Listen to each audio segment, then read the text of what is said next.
Hello and welcome to the 4th episode of Planet Diaspora podcast, which is a filmed podcast. Today's episode is about Black womanhood, equity and making change. And I've got a very special guest that I'm delighted to be sitting with today. So, Naomi Ventour, hello. Hello. Hello. I'm Sandra, by the way, just in case you guys forgot, which you probably did. So, Naomi, I'm going to read directly because there's so many things on here. So, Naomi is administrative business partner at Google. So, that's ABP. So I might say ABP instead of the whole title later. But she's an ABP in sales. She's UK lead for State of Black Women, which is a space for black women at Google that's designed to build community and alignment on on a shared agenda. And it's for all levels, really, isn't it, at Google, which is, I think that's quite important, actually. Because, you know, sometimes people get left out of the conversation. We're all about inclusivity. Yeah, exactly. Across the board. Absolutely. Yeah, no, that's really good. And also, she's lead of an Empathy, Race and Belonging DEI initiative, which is diversity, equity and inclusion. And today we're talking, like I mentioned in the title, we're talking about Black womanhood, equity and making a change. Naomi has worked in tech, in the legal sector and in publishing, and also in, well, this is the bit I'm jealous of, in the kind of haute couture luxury designer kind of space. So you worked, am I allowed to say? Oh, no, I can't say who you used to work for. Why? Can I? Oh, that's fine. Yeah. Oh, that's fine. She used to work for Burberry. I did. I know, jealous. I miss my clothing allowance. I bet you do. But that's it. Oh, yeah, I know, Sorry, but babes. like, oh, jealous. But so she used to work in the fashion industry. And yeah, we're going to talk a little bit about, you know, related topics that are close to both our hearts, but you're actually kind of doing it, which is why we've got Naomi sitting with us today on the couch. But we're going to start with our icebreaker. So, Naomi, I've asked everyone before you, and I'm asking you, what are your top 3 films? And are you going to do them chronologically? So, Sandra, I'm really sorry. I can't watch movies. I fall asleep. Like, I will sit down to watch it in the cinema, musicals. Like, you can't bring me to watch movies. I'm so sorry. But I have come with an alternative. Oh, so yeah. 3 of my favourite series that I watch. Perfect. So the first one you're very familiar with, Lovecraft Country. Oh, yes. Amazing. So it's kind of demons and ghouls and ghosts, and after each episode, my husband Roddy and I, we literally, so like we'll have snacks and we'll literally be like this. For those listening, we're just like open mouth, just kind of eating popcorn. It's like every single episode was just shocking, and you had to absorb it. And you couldn't go on to the next one because it was just too shocking. Like I loved it, but like I said to you, I haven't watched the final one because I'm going back, because the thing is, like, I find it's really unpredictable, like, and I suppose it's really unpredictable. I love horror. I love. It's not horror though, is it? I mean, I think the first episode, I would definitely say was horror, because I was not expecting that at all. Like, honestly. I can't remember what happened, but I know I was shocked. Yeah, like it was out of this world. Yeah. You know, and also I think, like, you're kind of, with Lovecraft, you're getting you never quite get comfortable, but you're just getting to know things, and you think, right, okay, I'm understanding it. I'm understanding it. Yeah. And then it just changes and it just switches. And you're like, what the hell was that? So, like, I've just gone back because I just feel like I wasn't fully, like, grasping. Yeah. I wasn't ready. Yeah. Basically, I wasn't ready. No. I don't think anyone's ready. No one's ready for it. And it's amazing. It's been nominated for Emmys. It should be. It's like 8. Was it 8 Emmys or 9? I don't know, but I know there isn't a follow-up. it's not being renewed. I know. But then maybe it doesn't need to. Let's make it iconic. I think it's one of these cult things that needs to stay on its pedestal. Perfect as it is. Yeah, I do want to find out what happens next, but it's okay. Oh, I really remember I haven't watched the last episode. Oh, sorry. Oops, spoiler. Okay. No, I'm not spoiling it. No, you're not. Okay. All right. I'm excited about it, but I have to get my head around the other things first. Okay. And prepare myself. Yeah. I feel like I'm going to have a whole day of it. Of watching it.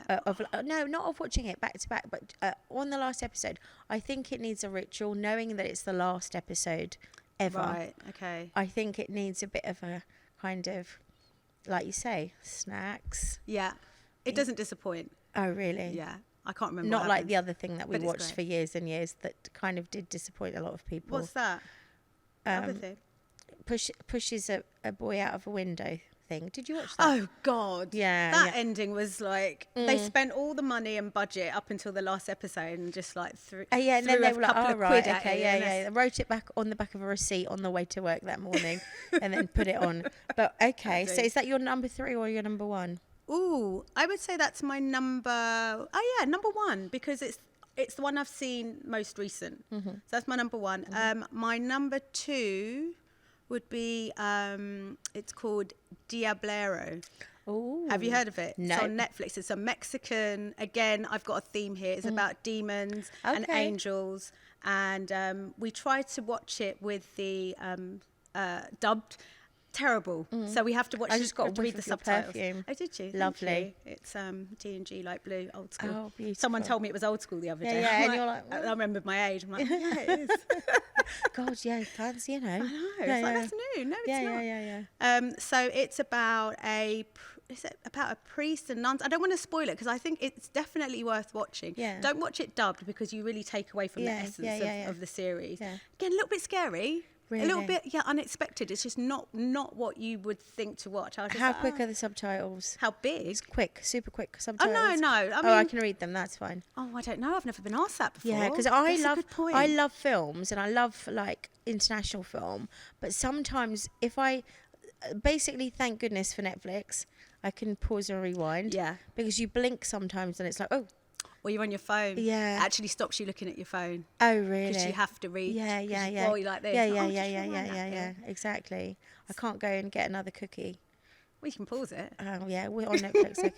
Okay. Right. And my third one. Yeah. I nearly forgot the name. It's called Kingdom. And it's a Korean. You know what? My sister loves this. It's amazing. She's been telling me about it. Is that amazing? Wait. It's weird and wonderful. That's the best way of phrasing it. Yeah. So it's about, shall I tell you? Yes. Okay. So it's about this king who gets kind of possessed. And then I think... We really have got a theme, haven't we? Yeah. By the undead. So there's this guy who comes along and then they eat the body of the king because they didn't have any food and they cooked him and then everybody becomes the undead. And it's don't look at me like that. I love like Walking Dead and all that. I'm just remembering our chicken story before we went on camera. And I had the cheek to say that I don't like the meat. No. The other chicken story, which you can't expose me on, by the way. No. We'll see. We'll see. So and then everybody turns undead, and then it's like a mission to find. I'm not going to give too many spoilers. A mission to find a cure for this for the zombies. I loved it, and again, you know what? A lot of these series have been paused because of COVID. Yeah. So we're waiting for the next season to come, but obviously they're unable to film it. Like it's just affected everyone globally, the film industry globally. Yeah. So I just have to wait patiently. Yeah. And that's my top 3. That's amazing. Those your first choice, obviously I share that because I love it. Yeah. Your second one I'm keen to watch, and the third my sister has also recommended, so that's a must see. I think I'll watch the third before the second. Okay, so thank you so much for sharing those with us, and we'll join you again for the first section of our discussion.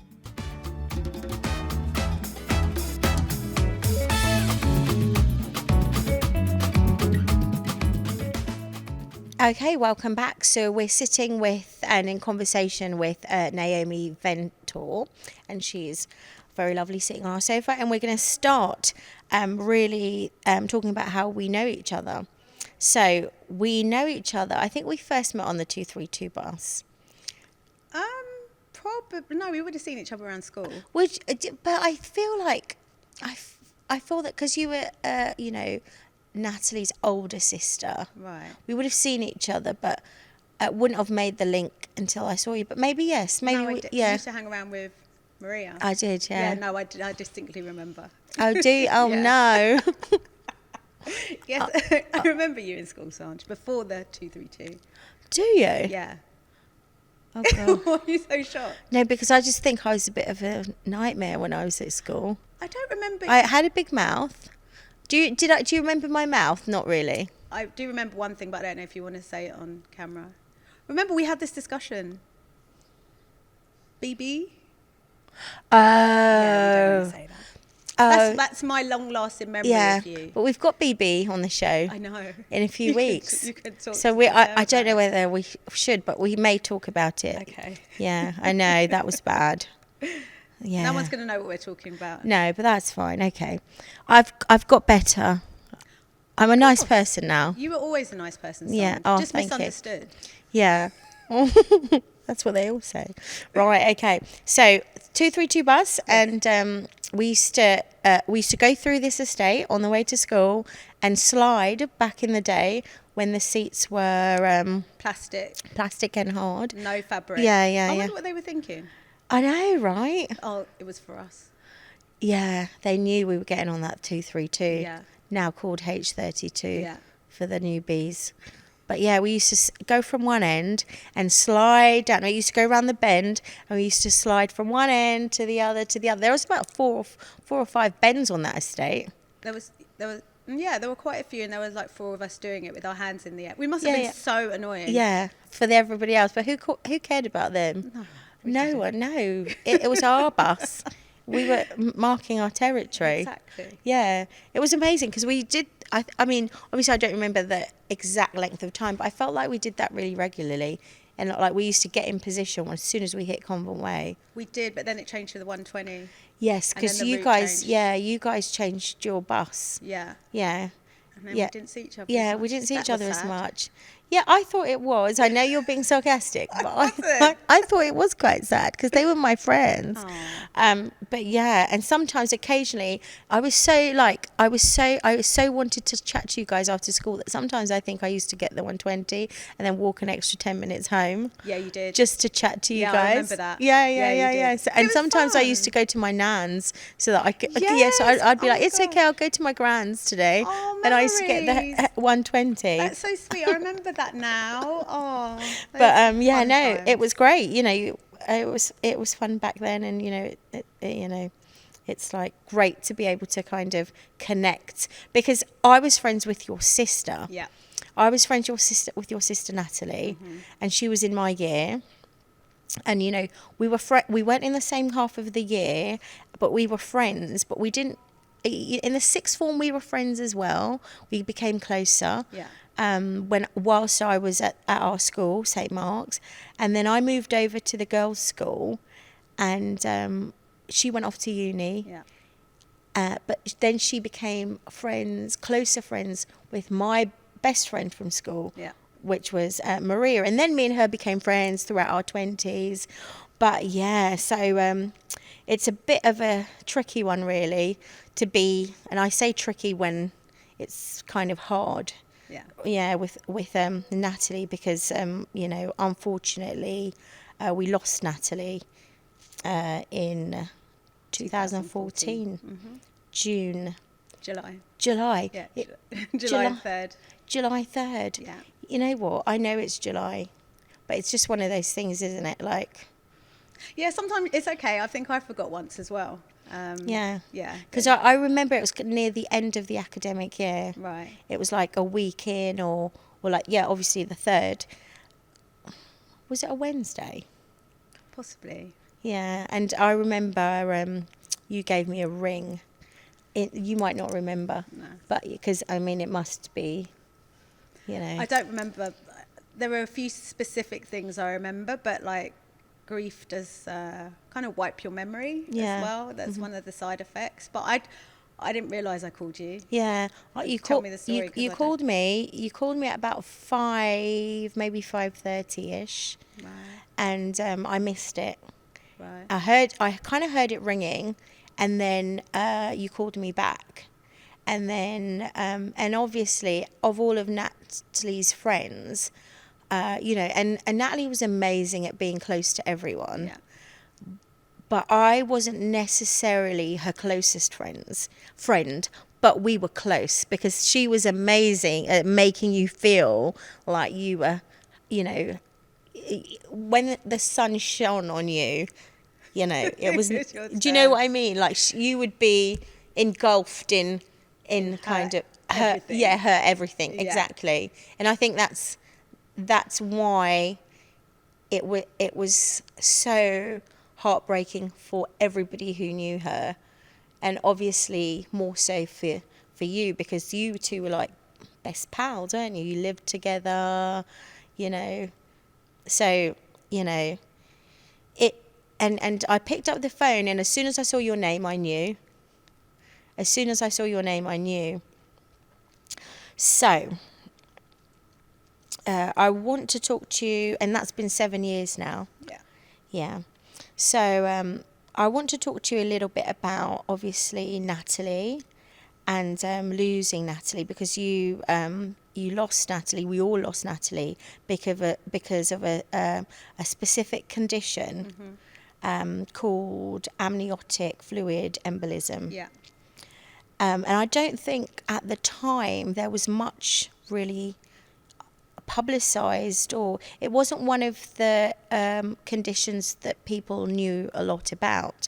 So I remember, learning about it because, my friend had passed, or, had died. So I just want to talk a little bit about, how, Natalie's death, and I know it's hard, kind of would have, because we were all, So I just explain what an AFE is. Yeah. Amniotic fluid embolism. It is an allergic type reaction to the amniotic fluid. Amniotic fluid gets into the maternal bloodstream all the time, and, with the hair, nails and all that, it gets into the bloodstream. It doesn't affect women mostly. But for some women, for some unknown reason, we don't know why, it creates an allergic reaction. And it's in 2 phases. So the first phase is their heart stops, so heart attack. And the second phase is, I'm like, making it short and sweet here. And the second phase is bleeding out. Now, Nat survived the first phase, but she didn't survive the second. And no one, it's rare. So AFE is rare. It's a rare disease. And if you're not connected to it, you don't know anyone who has suffered from it, you wouldn't know about it. It is one of the leading causes of maternal mortality. But again, people are women have children every day, and in this day and age, you don't think who dies in childbirth, really, in a first world, for want of a better phrase, in a first world country. That's not supposed to happen. It's not supposed to happen. So being exposed to AFE, because of it, I mean, obviously everyone knows about it now. All my friends and family know about it now, and through fundraisers that I've done. People, and obviously being on TV, not obviously, I use that as my filler word. It's more exposed. Yeah, but again, it is one of the leading causes of maternal death. Yeah, because you were interviewed as part of and we'll talk about it more. Yeah. But just for people who may not have watched it or may not make the link, it was the Black maternity scandal. Yeah. On Channel 4, Dispatches. Yeah. So it was was it half an hour, or it was half an hour. It it needed a lot more, but in that format, it was a good kind of. I say good, and that's probably not the best word, but it was an introduction into the issue. Yeah, I mean, and it was quite detailed. You had you know, you had a scientist on there and other women that had been through it and things like that. So it was. So I didn't want to do the show. Just to move backwards on that, I didn't want to do it. While I always wanted to not expose. I wanted to bring AFE, like awareness of AFE, to, you know, scale it. I wasn't ready to do it to the whole of the UK. So it presented itself to me like 3 times. Every time I was just like, no, I don't want to do it. At the time, we believed that AFE was not, anybody could suffer, or any woman could suffer. Yeah, because that was one of the things I was going to ask you about. Yeah, anyone could suffer an AFE. So I was like, well, you know, it's not discriminatory. And then by the 3rd time, I said, you know what, let me just do this. There's no harm in going to speak to the producer. So we spoke to the producer. And then, as you know, I kept getting through to the next stage and the next stage. And they said they were going to do it. And I said, well, you know what, it's a good opportunity to showcase AFE. They wanted to do an hour slot, but unfortunately there weren't any hour slot available. So we had to fit everything in. I say we, I mean, I'm a contributor, but the director, Latanya, and I've forgotten her surname. Sorry, Latanya. She had to fit everything into that half hour, and there were a lot of stories that weren't told, but you can find them on the Dispatch's website or on Facebook, which, there were other people who contributed, but unfortunately, you know, they couldn't fit it all in the half an hour. Because it's a huge kind of issue and topic, and in terms of research, we haven't actually said what it was. Sorry, I think we skipped that. So the Black maternity scandal was about the disparity that Black women are nearly 5 times more likely to die in or after childbirth than their white counterparts. And this isn't new. This has been going on for decades, but it's been ignored. And I don't know if it's the pandemic or the director her sister had a negative experience. And she wanted to explore it more, and it's not a one-off for Black women, and Black and brown women, I should say. You know, it's if you're not white. Yeah, I mean, I think also in the health service more generally, you know, there are certain things that happen, you know, and I'm sure every brown or Black woman has felt this at some point, you know, kind of pain relief. Like I've got, you know, I'm bipolar, which you know about.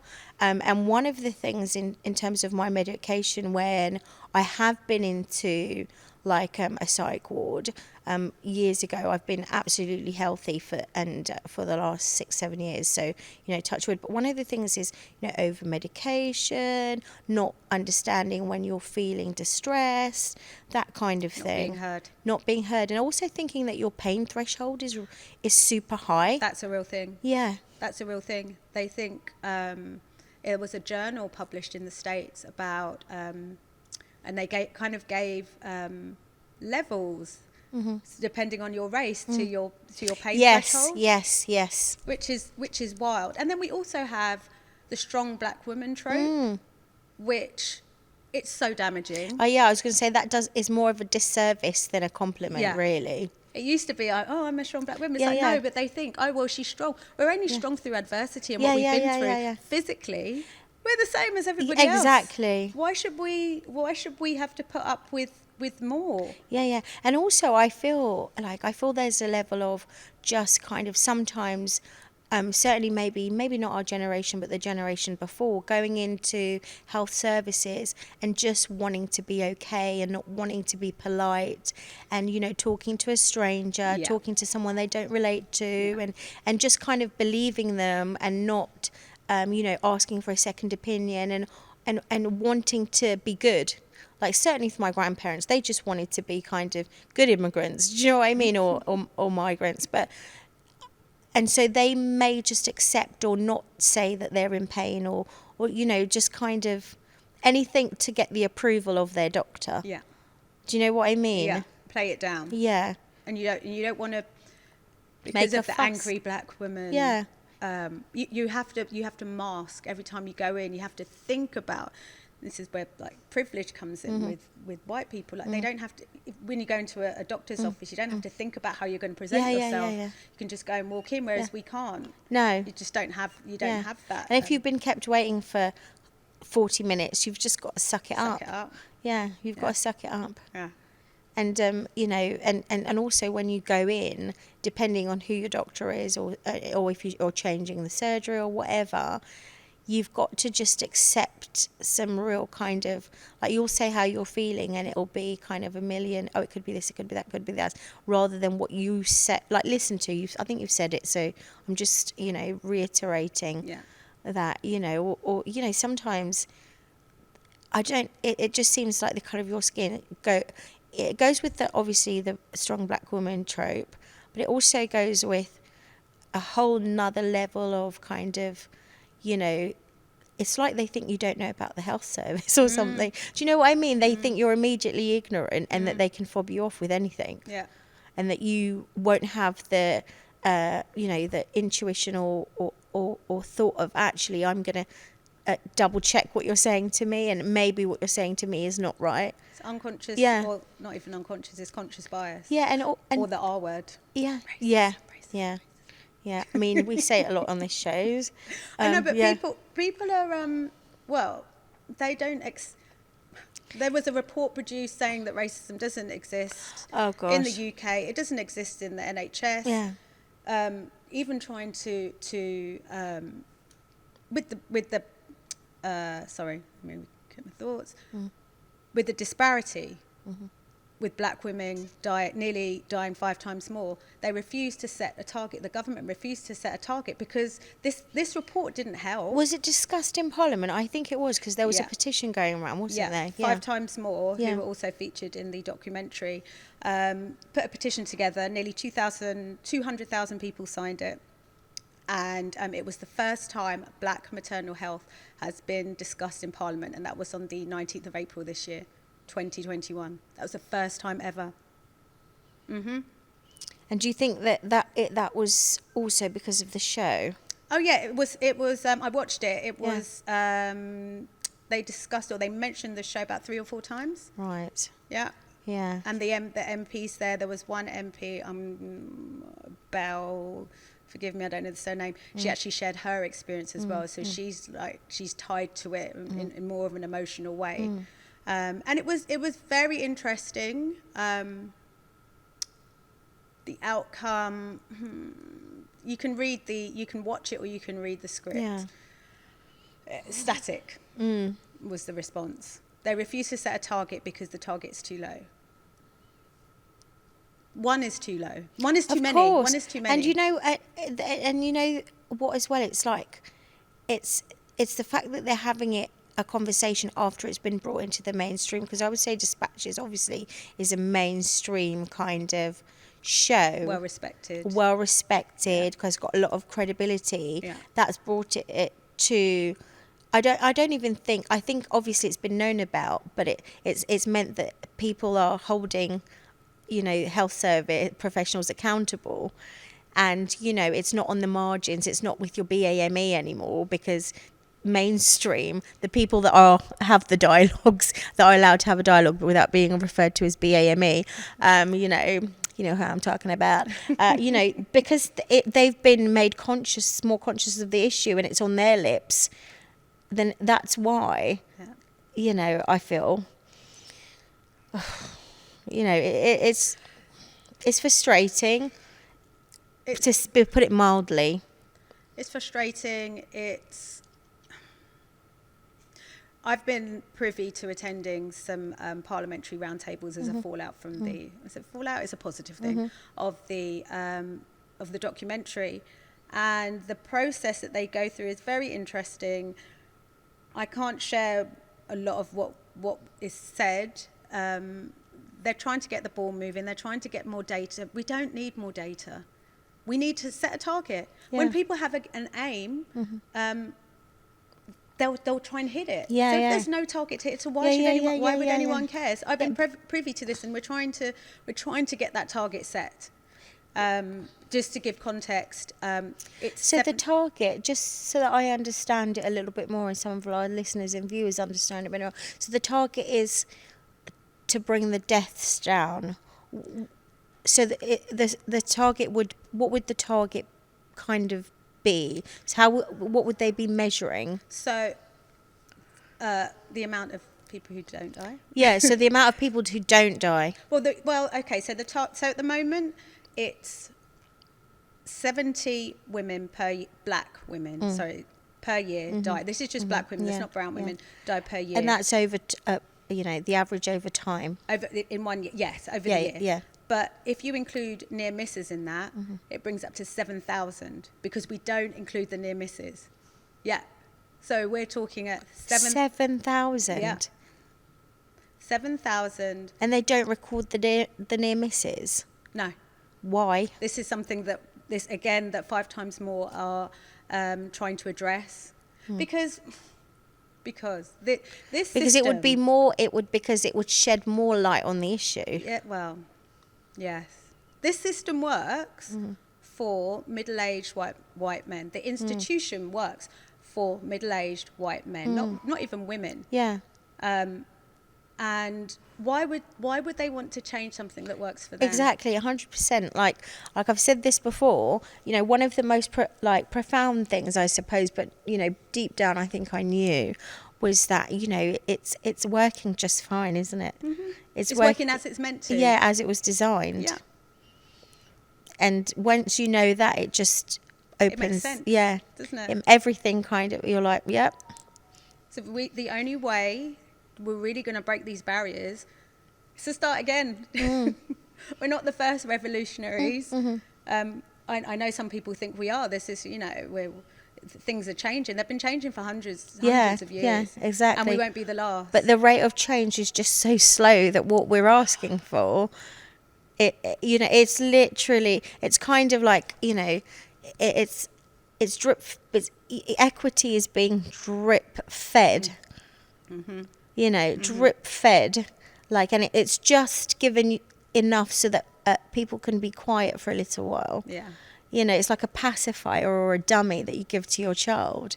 So actually, now you've said that, I don't know if I've mentioned this to you about these NICE guidelines, where what they've done is they're recommending, so NICE is like a maternal board, don't quote me on that, but they're recommending that black and brown women are induced at 39 weeks instead of that's their response to solving the mortality crisis, is to induce as a recommendation, induce them at 39 weeks instead of dealing with the real issue. So are we cows?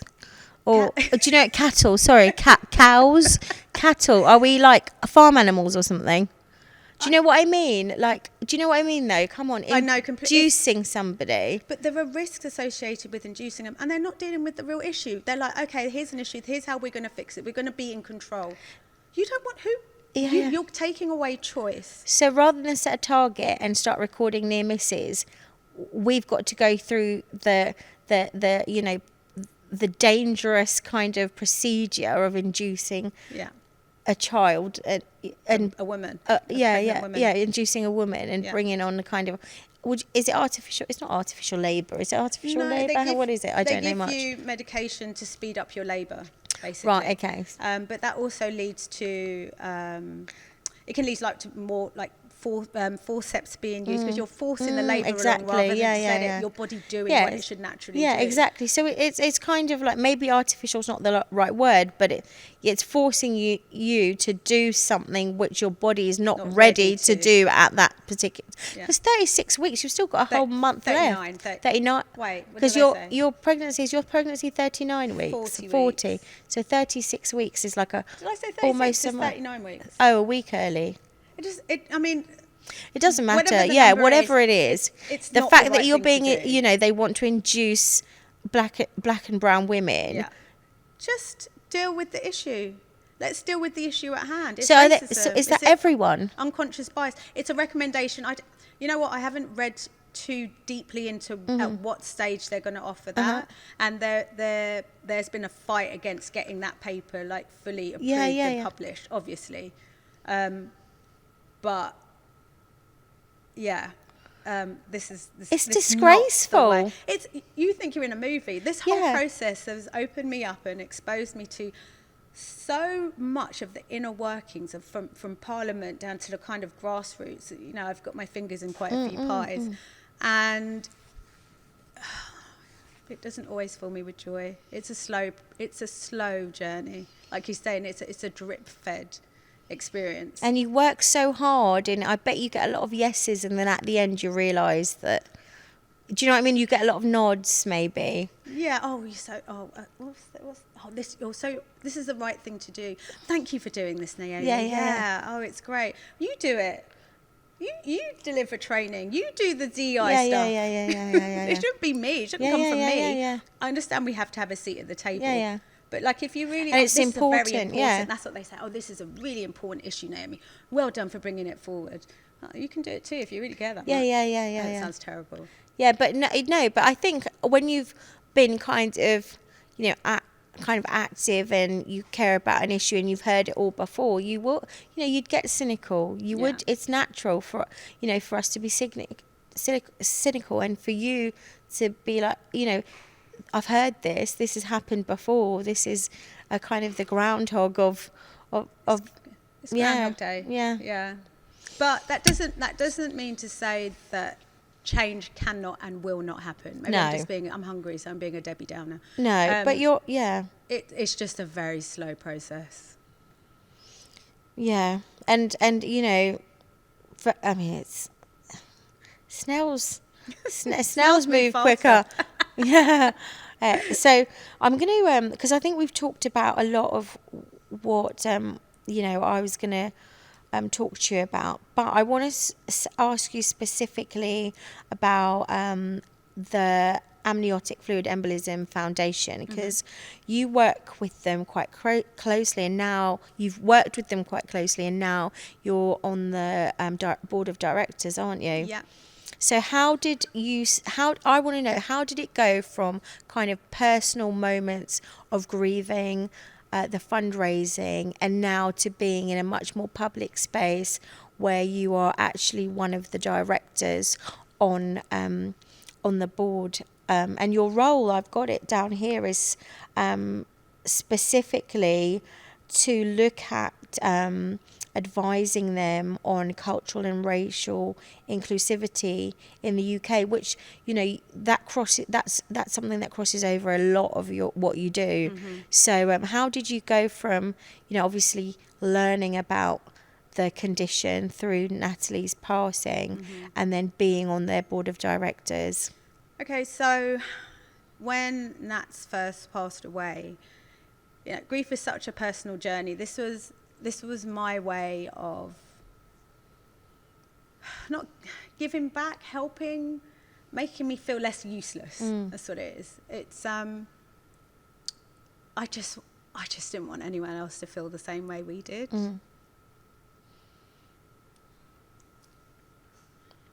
And if you can just help one person,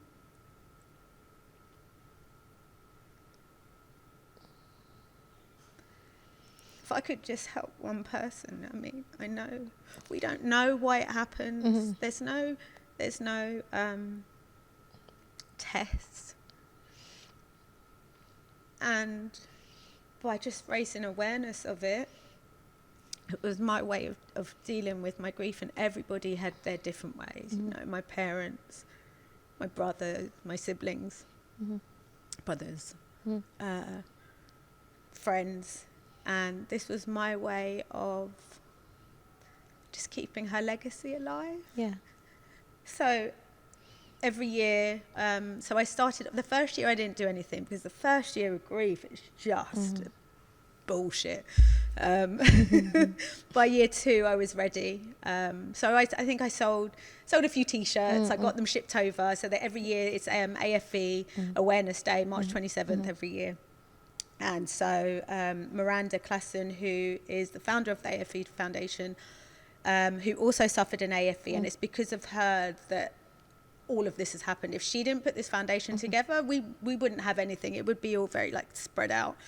And so I did that, and I think I made like £300 the first year, and then the next year was pins, and I started at Google, and I realized like I could scale this a little bit bigger. And then as the years went on, grief never goes away, but it changes, and you change. And the t-shirt selling I had an opportunity to make it bigger, and I got an opportunity for more people to hear, so to know about it.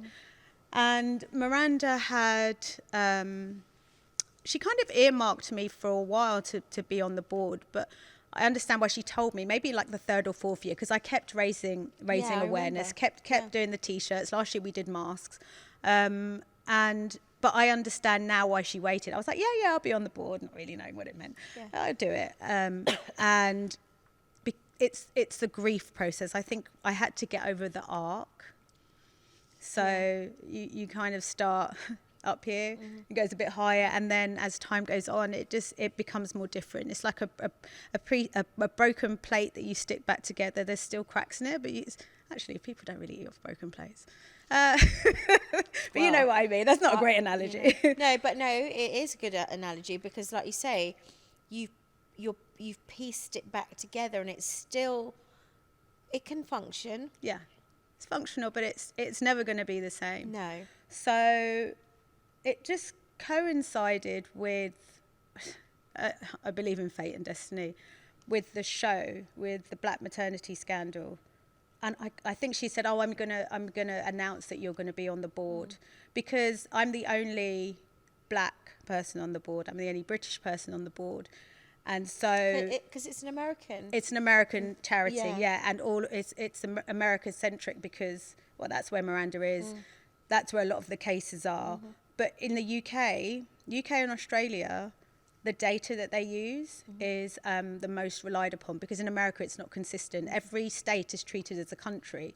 Well, the way they produce their data is inconsistent. So when we talk about the cultural side, I guess we're talking about, the race side and being involved in the Black maternity scandal. And the network that I've built from that and connect with, because I still speak to the girls on there, the women, Rochelle, Humes, Latanya, and Sean. Sean's going for tea with my mum tomorrow, actually. Oh, lovely. And then it just coincided with the documentary.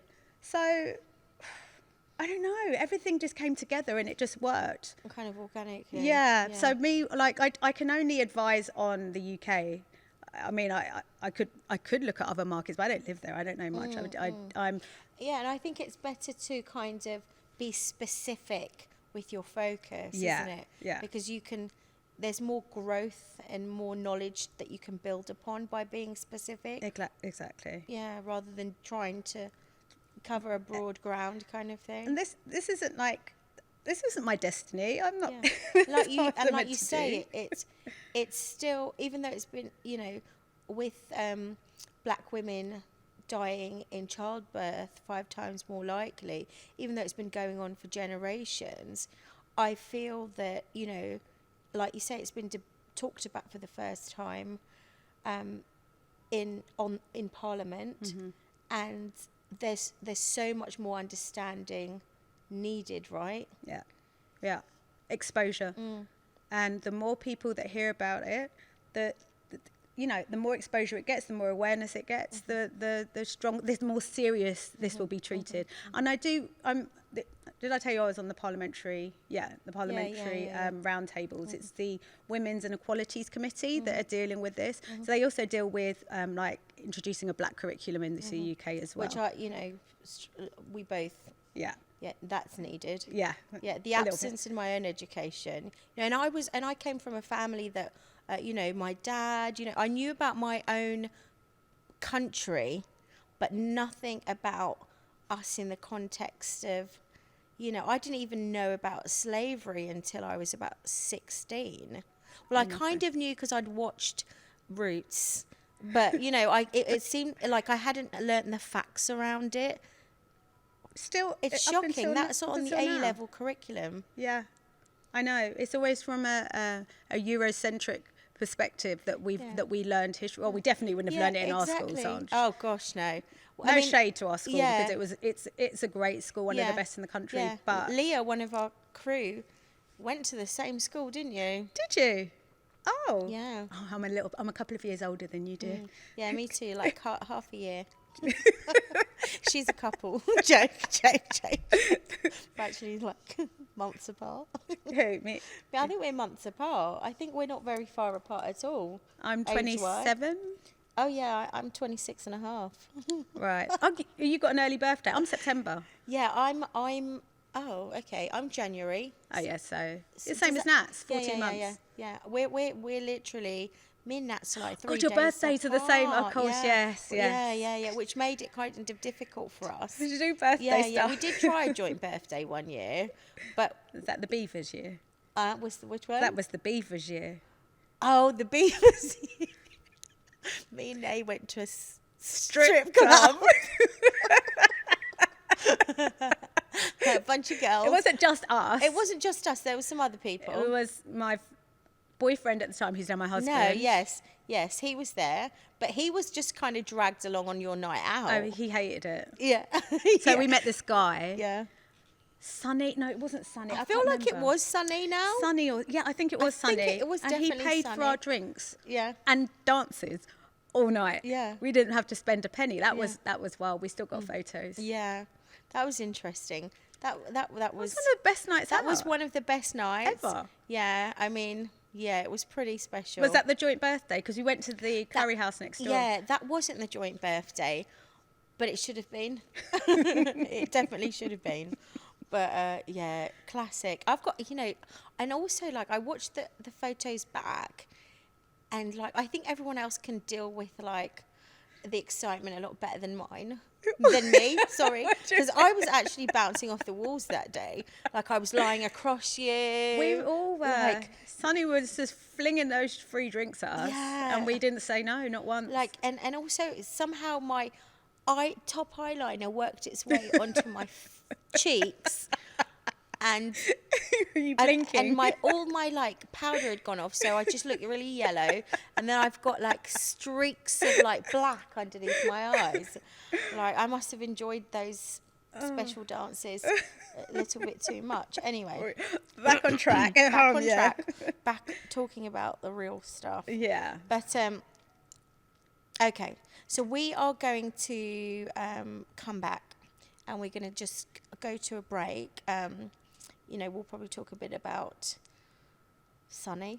Nah. Anyway, thank you, and we'll come back after this break.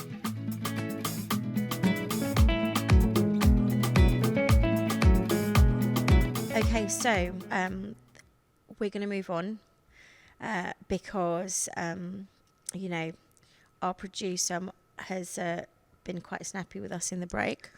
Not really, but we have to talk about the other work that we do, and we've only got the hour. So we're going to talk a bit about the work you do on equity, inequity, and your role, because you've got all your roles, including the charity work that you do with the AFE Foundation, is obviously about equity and about inclusion, and you've taken on 2 specific roles at Google, one for which you're the lead on, and that's the A, Race, Equity and Belonging Initiative.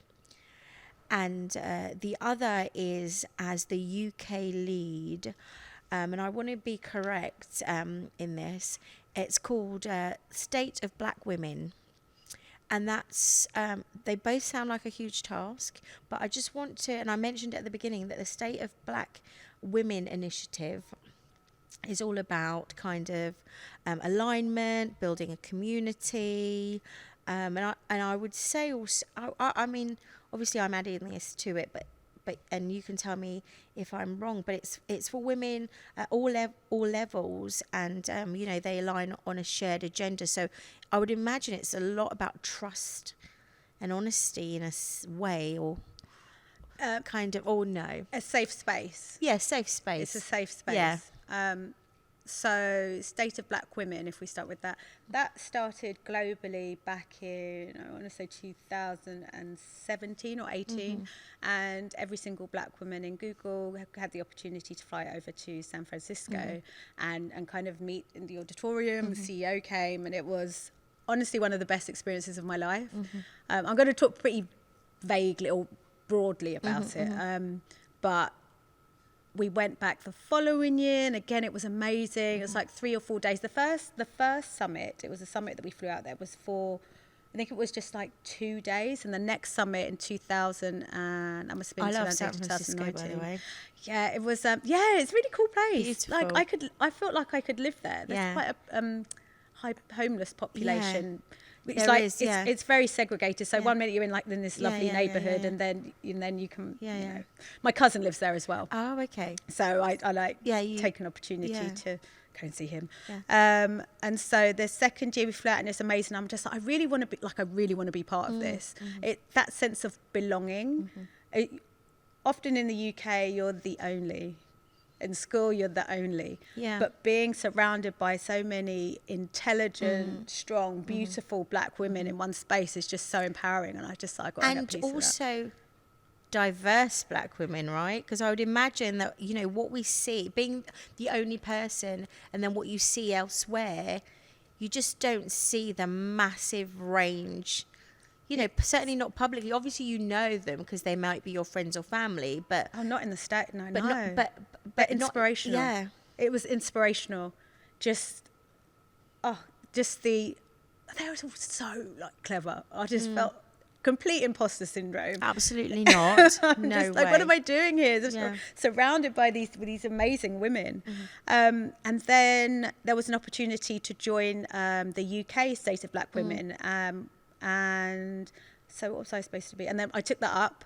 Pandemic happened, and there was kind of only me left. So so now I try to run monthly catch-ups with all the black women in the London offices. And then last year we did a summit, 2020, the year of clarity. See what I did there? That was amazing. Of course, it was all online. Yeah, it was I do all see what you digital. did there. Yeah, and it was 20/20. So it was to focus on the good aspects that had come out of 2020 and the pandemic. So we had a pandapreneurship panel. We had a lot of my friends in. I won't lie. Entrepreneurship. Pandapreneurship. Yeah. Please tell me what that means. So these are entrepreneurs who have taken advantage of the pandemic and have grown a business from the pandemic and everything that came out of it. So I have a friend who he has started a business. Oh my gosh, sorry Daniel, I've forgotten the name of it. It's actually the fallout of George Floyd, but that wouldn't have happened. We wouldn't have had that focus. If the pandemic hadn't happened, I don't believe people would have time to stop and think. And so he's running oh God, can we cut this? Because I can't remember what it is. Okay. Fashion Minority Report, that's it. So my friend Daniel, he built a business called the Fashion Minority Report. I brought him in to be on the panel. And there were several other people who just... Because was there an internship through that or some kind of... Is that a post I put up? Yeah. Probably. Yeah, Yes, there was. Yeah. So he's worked in the fashion industry, and he's built this business up and used this opportunity to make, turn a bad thing good. I already used that in the podcast. He's used that opportunity. So it was just flipping the pandemic on its head and just, focusing on all the good things that had happened. So that was quite the task to arrange, but I loved it. And then it's Empathy, Race and Belonging ERB initiative. It's more about my team. So I work with a team of nearly 100 Googlers, and it's about creating a safe space for us to talk about the issues that the Black plus community face. The issue I found with white people is they stay silent because they don't have the psychological safety or the psychological space to say what they want to, and they're afraid to say the wrong thing. And we put on talks. We did one with you. Yes. Which was amazing. Yeah. Had great feedback. Thank you. So we had I tried my Sandra come best. in. I didn't understand a particular I feel one so particular bad. You should have question. said. You could just be open and No, say no. virtual sig- I said. virtual I think I signaling. said. Oh, I googled it a year ago. But all the other. Oh, were you lying? No, I did. Okay. I had googled it a year ago, and but no. I I should think we take did a- okay. I think. Yeah. I think it was good. No, it's good. It was You're- good, and it was a safe space. But Yeah, and 100%. My team are awesome. They're awesome. Now, like we've kind of been coaching them through it. So we had Alex Wheatle in. Yes. Who was amazing. We've had watch and learn sessions. We've delivered training on unconscious bias, and it's a team of 4 of us. And what we're trying to do is encourage the team to run these sessions themselves, to take the burden, the burden of Black people of colour, running these initiatives. And for them to actually take it and show true equity allyship. is for everyone, right? The strive towards it's not for everyone, but I mean it's everyone should be consciously challenging moments and things that are not kind of fair. Do you agree? So I think it shouldn't just be our job to tell people and educate people and give them information. Yeah. It's on everyone. Yeah.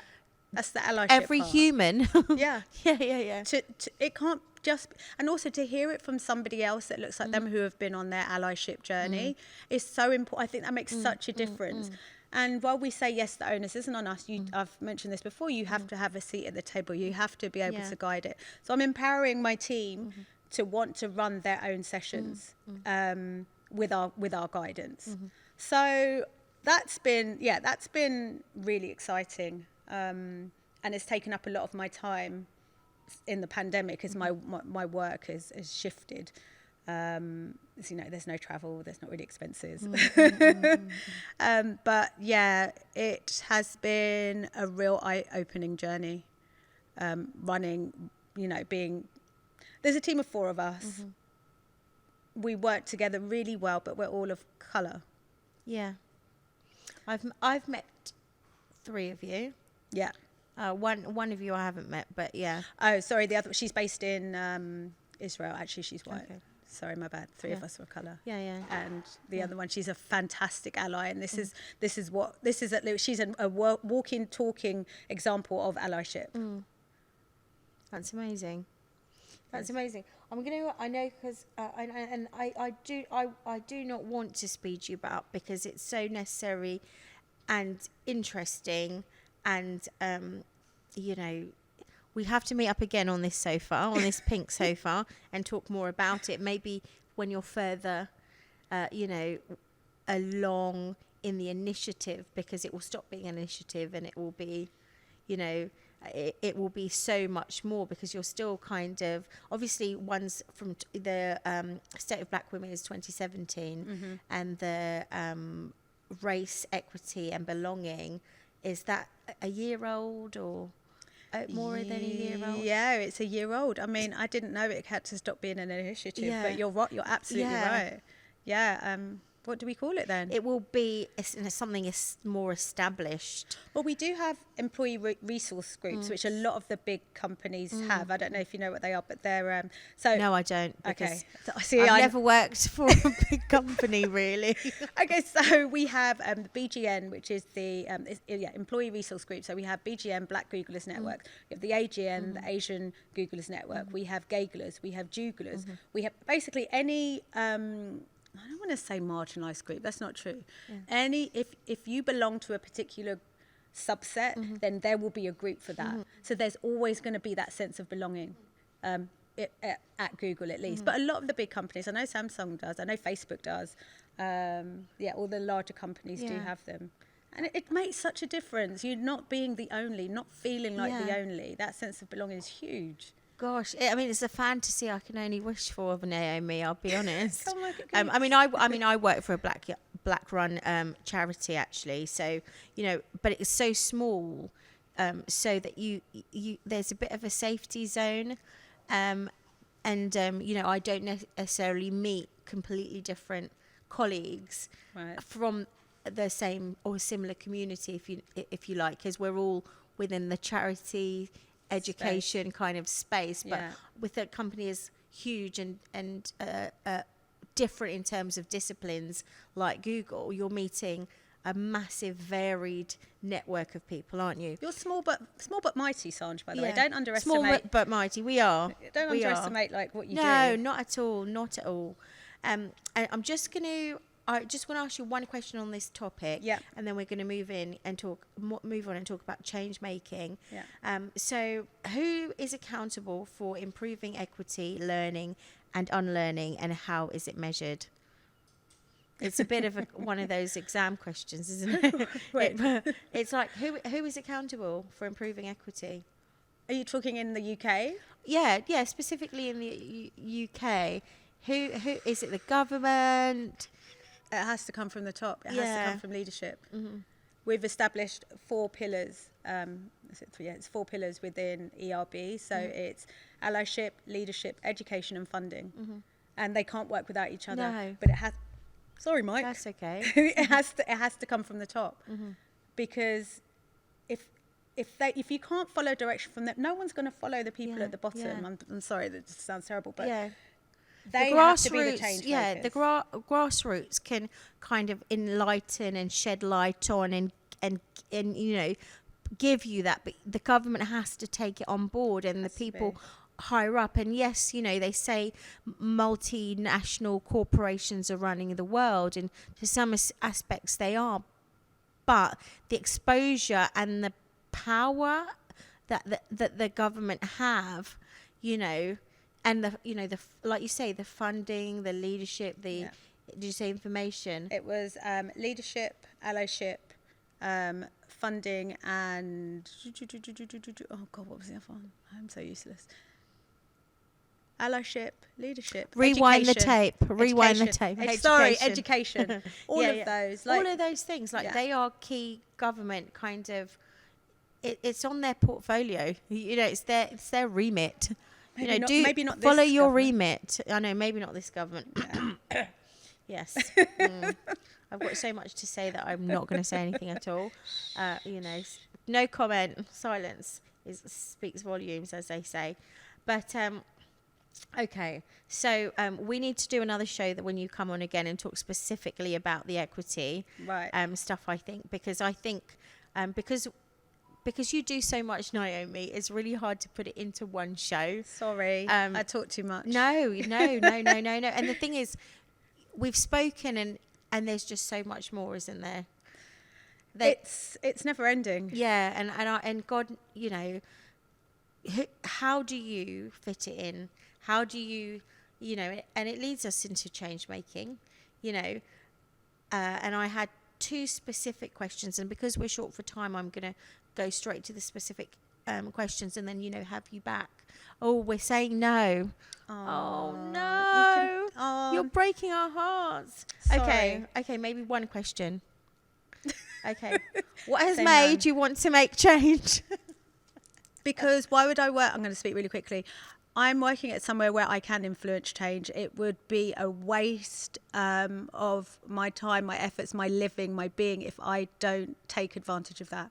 I hate seeing when I hate seeing equality. I hate seeing injustice. And if I've got an opportunity to do it and take the opportunity to make a change, then I'm going to do it. Ta-da!